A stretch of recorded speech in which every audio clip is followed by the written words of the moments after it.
өз ісінің білгірі һәм шебері атану үшін жақсы жұмыс істеп, жетік білуге ұмтылу керек. Қандай әрекет жасап, қандай істер болсаңыз да, игілігін көріп, рахатына бөленуді мақсат тұтқан жөн. Балаға күштеп білім беруден гөрі, баланың білімге деген құштарлығын ояту ең маңызды мақсат. Мақсатқа жету үшін талмай еңбек ету керек. Өз-өзіне сенімді болу керек. Мақсатқа тек қателік жасап, тәжірибе жинау арқылы жетесің. Өркениеттің ең маңызды мақсаты адамға ойлануды үйрету керек. Ақшаның еш мәні жоқ. Ол тек белгілі мақсатқа жету құралы. Ақша деген қабілетті екенін және ең басты не істеуге күші жететін білу керек. Біздің мақсатымыз тым алысқа көз салу емес, өзіміз көре алған жерге дейінгі қамымызды ойлай білу. Мақсат міндетті түрде діттеген жеріне жету керек емес. Ол келесі қадамымызға деген бастапқы бағыт болуы мүмкін. Бір нәтиже қажет болса, оған өзіңіз талпын, қол жеткізіңіз. Өз өміріңізге жауапкершілікті алу, діттеген мақсатқа қол жеткізу үшін бәріне де дайын болу дегенді білдіреді. Бақыттың мәні парасаттылықта, әркімнің өз алдында игілікті мақсат қоя білуінде, адамның өз мінез құлқын, іс-әрекетін ерікті түрде өзгертіп, игілікке бағыттап отыруда. Барлығын басынан бастаудан және сәтсіздіктен қорықпаңыз.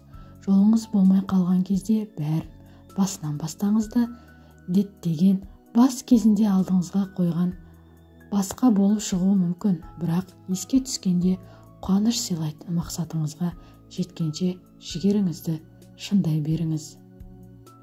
Әрбір үрген итке тас лақтыру үшін тоқтай беретін болсаңыз, ешқашан діттеген орныңызға жетпейсіз. Құлшынысың күшті болу үшін мақсаттың айқын болуы тиіс.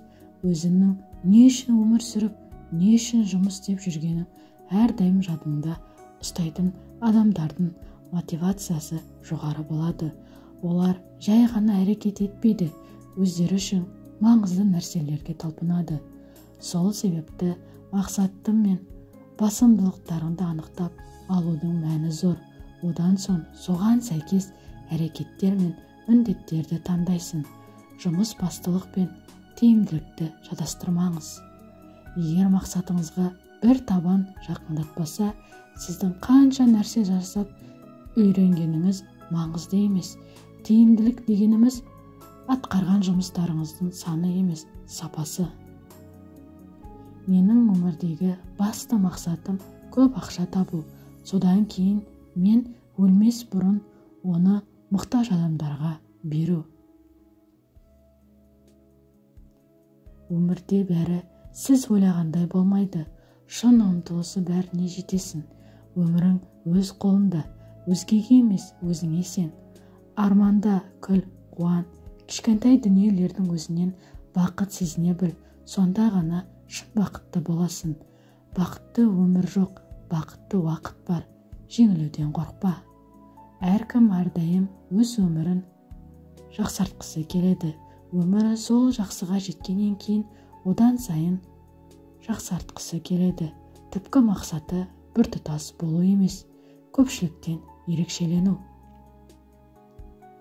Бізді шектейтін жалғыз нәрсе бұл біздің ойлау қабілетіміз, сенім жүйеміз. Егер біз өзімізді лайықсыз, керексіз, жарамсыз деп өз-өзімізді гипноздауды, сендіруді доғарсақ, біз бәрін жеңеміз. Біз өз-өзімізге адал болсақ, көпшілігіміз бала кезімізден бергі арман мақсатымызды әлі күнге дейін іске асыра алмай қиялдап жүрміз.